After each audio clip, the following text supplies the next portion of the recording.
Happy 2023. Today, we're going to be talking about why I build a mat the way I do. And then we're going to be talking about psoriasis, which is our sponsor for today. Psoriasis is a chronic skin disorder that affects millions of people worldwide. It is characterized by a red, scaly rash that appears on the skin. Symptoms of psoriasis can range from mild to severe, and may include itching, burning, and pain. Psoriasis is a long-term skin condition that can affect any part of the body, but is most common on the elbows, knees, scalp, and lower back. There is no cure for psoriasis, but there are treatments that can help to reduce symptoms. Okay, let's talk about why I build a mat the way I do. Funny story, first of all, when I got onto this journey, my background is heavy industrial, like power supply. And then when I learned about PMF and I was going to build my own, I was actually going to get like a 3-phase VFD, and I was just going to go nuts and build like a Nitron collider or something. And it turns out the more research I made, the more I realized I was on my way to build the initial guts of an MRI machine, not the imagery part, but the actual magnet MRI machine. That's kind of what I was building. Anyway, I toned it down quite a bit since then. So let's talk about the mat. First of all, there's a few reasons why it's done the way it is. It's proven to work. It's based on research. It's based on hundreds and hundreds of hours, if not thousands of hours of reading all kinds of stuff. And then metadata research all the way down to just simple research and a lot of the PMF community talking about it. Watching a gazillion YouTube video about building your own PEMF, which they look really weird to me, by the way. That's why I decided to make this a little more mainstream. So, proven concept. This mat has been used by a few people now, and everybody likes it. 2, safety. I did not want to go down the route of capacitors. I did not want to make a gazillion hertz, a gazillion gauze.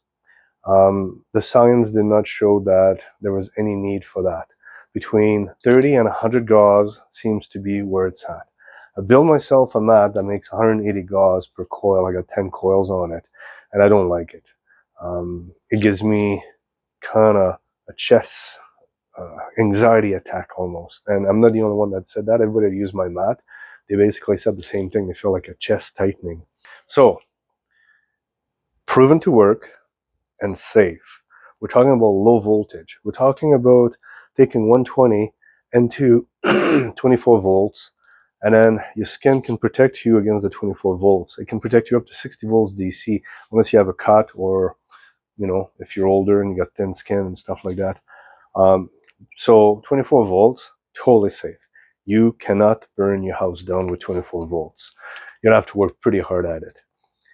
We also have a power supply that can only give us 6 amps. So 24 volts, 6 amps, only 150 watts. So there's really nothing there.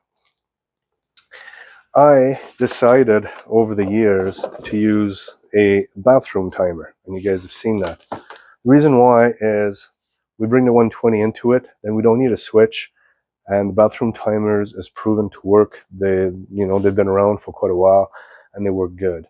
I originally had a timer that matches the ZKPP2, and there's an actual timer, and it was a relay, smart relay timer, and you had all kinds of function on it. The reason why I shied away from it was, 1, it leaked. When it was off, it wasn't really off, and I burned my ZK with it, and I figured out that it was my timer that was doing that. 2, the goddamn thing was complicated. It was designed for tinkerer, and there was like 9 different modes to turn the thing on and off on schedule. So it made it really complicated. And it's a linear programming, which is something you don't want to play with. The timer, you push on it, the little red LED moves. That's beautiful. A lot of people that build their own mat, they connect them to smart relay that's connected to their phone, and they can do. So they plug that into the wall, plug the machine into the wall. The machine is even simpler to do. They use their phone and they program their timer that way. Smart, super smart.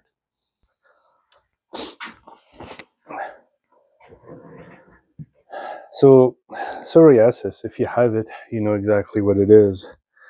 There's different level of it and different this and different that. Here's what I found. When I built my first PAMF, I didn't even know PMF could help with psoriasis. So it was like a total surprise to me. I built my first PAMF simply for my neck. But after, I would say, 3 weeks of using the PAMF every day for about an hour, the frequencies was all over the place. I was using the mat that I'm teaching you guys to build. My first prototype only had 8 coils, and it was only a 19 volt power supply versus a 24 volt power supply. But other than that, everything was the same. 50 some odd gauss per coil. And I was sit on the mat for watching TV. So every day I would be on the mat for an hour. My psoriasis was located on the back of my legs, and I was scratching to the point where it was bleeding. The doctor would give me some steroid creams and stuff like that, but it made me feel kind of funny. Always been sensitive to medicine. But anyway, long story short, well, within 3 weeks, I found that the healing was happening. I had new skin that was growing right there, and everything was looking really good, and the itchiness went away. And it's been 3 years now that I've been free of psoriasis, basically.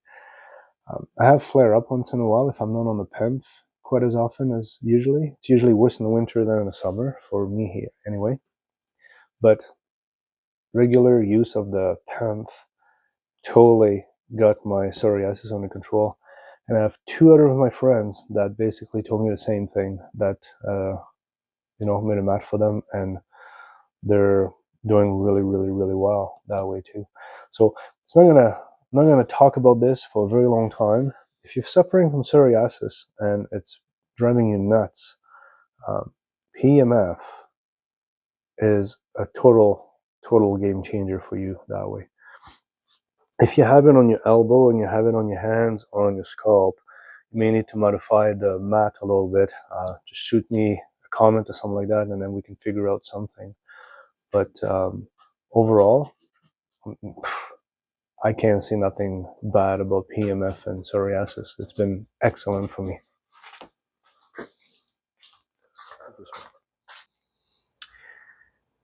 Okay, let's talk about the coils.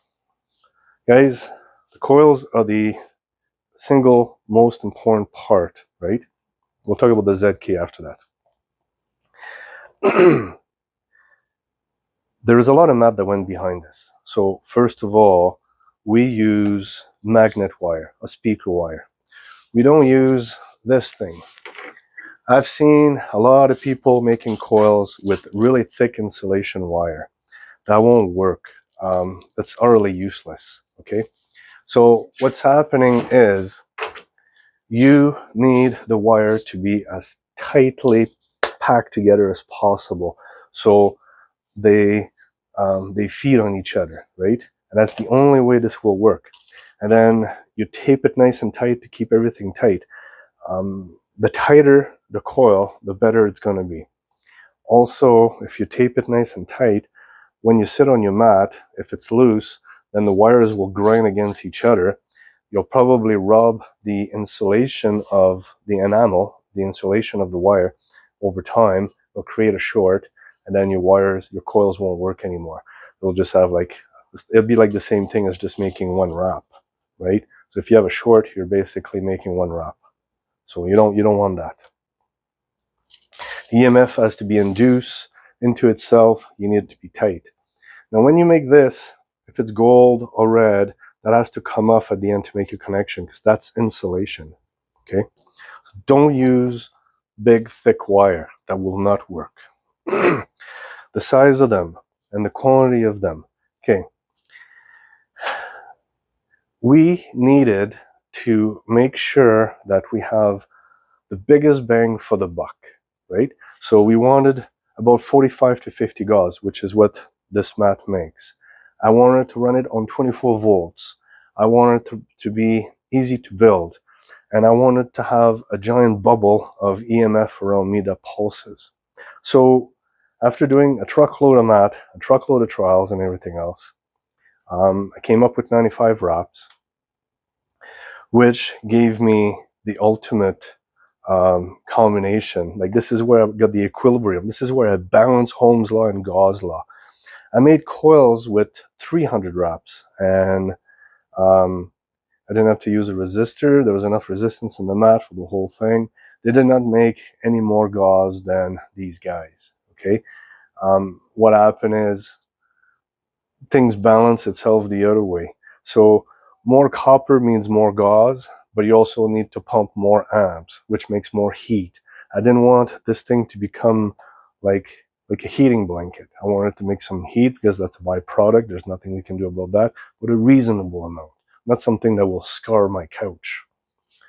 Okay, so the size of it is basically designed so, and remember, we always try to make them all face the same way, so the field, they kind of are complement to each other. So the way they're designed on the mat is to create as uniform as a bubble as possible, right? When you use your mat, don't be afraid of moving around your mat. You don't have to stand like a statue. Just sit on the couch, watch a movie, just move around, cross your leg, like it's all good. The more you move, the better actually it is, because you just expose yourself even more, okay? And you need, like I teach you a lot, you scar this up, you can remove the enamel on it, you connect your wire. I would highly suggest you solder them, then you fold them on and you tape them, and then you just go with a blue, like this, in this case, a blue wire between the coils. So when you fold your mat, this can fold a lot, okay? Like, this is really, really flexible and it won't break. This does not like to be folded. If you fold this 40 times, it would be hard right now to do because I'm moving, but you fold it like this on your mat a bunch of times, and this thing just breaks, right? It doesn't like to be folded. Okay, let's talk about the ZK. The reason why I tell everybody to use the ZK PP2K, not the one is low amps. The 2 can do up to 30 volts. We're doing 24, good to go. Can do up to 8 amps. We're doing 6 at max. That's all our power supply can do, so we're good again. And it's easily programmable from 0 to 150 gigahertz. Okay, so this thing can do a wide range. I don't see any reason why to go over 100 hertz. Depression has been proven at 1,000 hertz. That works really well for people, right? But 0 to 100 hertz is basically our daily driver. Now, it makes a beautiful square wave. It's built like a tank. It's got its own diode, and the flyback voltage is not an issue. So you didn't even have to worry about that. I never even talked about the flyback voltage to any one of you guys, because the ZK can take care of it automatically, right? I've had some really smart people ask me about it, and I just told them that, basically, right? So science has shown over and over again that square wave is king because of the slew rate of the magnetic field. Rapid slew rate, this is what your cell needs to change the ionic value to absorb nutrients around. 45 to 55 Gauss seems to be the sweet spot. 0 to 100 hertz seems to be the sweet spot. Having a uniform bubble around the whole thing seems to be wickedly important too, right? So that's what is built. There's 2 coils in the pillow. What the pillow does is a poor man's RTMS, right? So it will remove your brain fog, it will remove inflammation in the head, it will remove your headache. And this is what I tell people all the time. In the morning, high hertz, 35, 45 hertz. And as the day progresses, you bring it down. Noon, go to 14. In the afternoon, go to 8. Supper time, go to 4 and 6. And before bedtime, make it 1 or 2. If you go to sleep on it, like I do, just put it down to 1. And that's one beautiful thing about it. I want to talk briefly too. We're getting quite a bit of emails, and it's I will do my best to keep answering them. Some days I'm like an hour and a half to 2 hours on the computer just answering emails. And don't get me wrong, really enjoy it. I wish I'd have more time to talk with people all the time, but it all comes down to managing time. So if I don't get back to you right away, sorry about it. We started the Patreon, and I would always give my Patreon the first dib at me helping them out and answering the emails and, you know, doing stuff with them. So if you really are getting something out of this and you're building yourself, you know, for pennies on the dollar, a really good mat. I mean, this mat commercially by Beamer, which by the way, I'm pretty sure we're better than them. You're probably looking at $8,000 to $14,000 depending on the company you're going with, right? And a lot of their science, I don't know. I think sometimes some of the claims they make, I'm doubtful. Let's put it that way. Right? We'll dive on that another day. So looking at my notes here, right? We build the mat the way we do because we have an RTMS built into this mat. We have a beautiful bubble around it. It's based on science. It's easily duplicable. You guys can build it, no problem. There's a ton of stuff you don't even need to know, like the flyback voltage. It's totally taken care of by the ZK. The timer controls the on-off and goes off on its own, right? The power supply, low voltage, excellent, right? I love the Nano case. I always like them. I contacted them a couple times, but they don't get back to me. So I guess we don't do enough big of a volume for them to want to chat with us here. So we'll have to change that, right? I'd like them to give us like a sale price, right? And I could pass that over to you guys, and then that way we could have like a superly good, high quality case, and it looks good. It really looks good. They give you the template, so you can just print it off, and then you can easily cut your base that goes in it, right? And they're a Canadian company, so I, try to help as much as I can, stay local whenever possible. Okay. Other than that, we have some good stuff coming up. I build a stealth PMF. I'm in the process of building a fully bipolar mini mat with just one coil like this, and it changes the polarity on its own. It's still not going to be as the way I want it to be, like the final product I want to be, but it's going to do pretty good. A friend of mine's got a colon cancer, and I will make him a mat for him to take at home to help him with his treatment. There's been many proof that it's not there to replace anything, right? But there's been a lot of proof that it helps with the recovery, the side effect of chemo, and allows the cell to absorb the medicine way better too. So I share all that with him, and he's pretty pumped about the whole thing.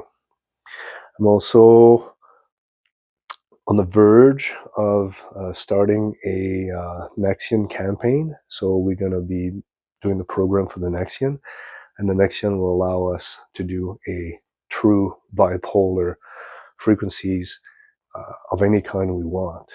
It's going to be plug and play, and we're intent to obviously keep the open source community and give the program to the people like you guys, right? So, and then might be like some kind of subscription there, and we're just going to keep updating the program all the time and having new features on it, and you guys will just be able to upload those features. The beautiful thing about the Nexion is when we show how it works, then after that, just a matter of upgrading the software, and then all the new features will be automatically available. While right now, it's all hardware, so excuse me. Whenever there's an upgrade, the hardware has to be changed. So the next one is going to give us a little more flexibility. Excuse me. I just got back from COVID, by the way. Everybody around me were really hurt, like 2 or 3 weeks in the bed and a week and a half. I had it really bad for 3 days. I basically stayed on my pants. So it's lingering a little bit. So, okay, leave a comment. And, oh, the glasses. Oh my God. Yes. Every day I've been doing the glasses. I increased now to 10% duty cycle. And just give you guys a snippet. My eye here has an injury, and it doesn't lubricate itself the way it should. So it always has to put like really heavy ointment before I go to bed at night, so the eye doesn't dry out because it gets really, I wouldn't say hitchy, but it's like almost like you got sand in your eyes in the morning when you wake up. And since I've been doing the eyeglasses PMF, I haven't had to use my drop, and my eye is actually doing pretty good. As far as the quality of my vision, it hasn't changed yet. So stand by for that. And then in June, I go back for a follow up to see if I still have blood vessels in there that were damaged, and to see if the center of my eye is still growing or shrinking. Hopefully, it's shrinking because that's one of the leading causes as you age that you go blind with. So, anyway. So Poncho and I have been talking, and he sent me this. It's another company that's basically doing what my glasses are doing, and I was able to read all their documentation. Quite fascinating. There's another example. They got pages after pages of how they use it. So it gives me some ideas anyway. So thanks, Poncho, for that. Stay tuned. There's way more stuff coming up in this year. It'll be really interesting. In the meantime, stay safe.